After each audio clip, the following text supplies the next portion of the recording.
Pan heat ఎక్కుతుంది. Heat ఎక్కిన తర్వాత ఆయిల్ వేసుకోవాలి.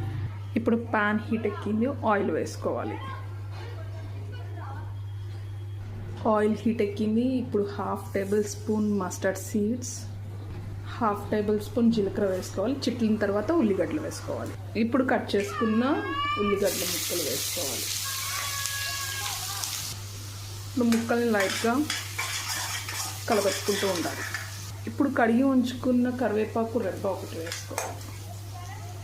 ఇప్పుడు 1 స్పూన్ పసుపు. ఇప్పుడు పసుపు వేసుకొని కలపెట్టుకోవాలి. పసుపు పచ్చిదనం పోయే వరకు. ఉల్లిపాయలు బాగా వేగాయి. ఇప్పుడు క్యాప్సికమ్ వేసుకుందాం. సన్నగా చాప్ చేసుకున్న క్యాప్సికమ్. ఇప్పుడు క్యాప్సికమ్ వేసుకుందాం. 1 బౌల్ ఆఫ్ క్యాప్సికమ్. ఇప్పుడు స్టిర్ ఫ్రై చేసుకోవాలి, అన్నీ కలిసిపోయేలాగా. పసుపు, ఉల్లిగడ్డలు, ఆవాలు, జీలకర్ర అన్నీ కలిసిపోయేలాగా కలుపుకోవాలి. కాసేపు క్యాప్సికమ్స్ అన్నీ మగ్గాలి. 5 to 7 minutes మగ్గుతూ ఉండాలి. ఇప్పుడు క్యాప్సికమ్స్ మగ్గాయి. ఇందులో 1 టేబుల్ స్పూన్ ఉప్పు వేసుకోవాలి.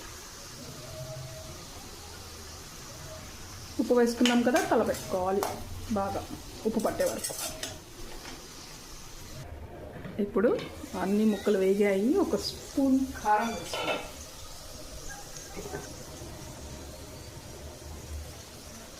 ఇప్పుడు కలపెట్టుకుందాం. ఇప్పుడు మనం ఇందాక పట్టుకున్న మసాలా ఉంది కదా, అది యాడ్ చేసుకుందాం.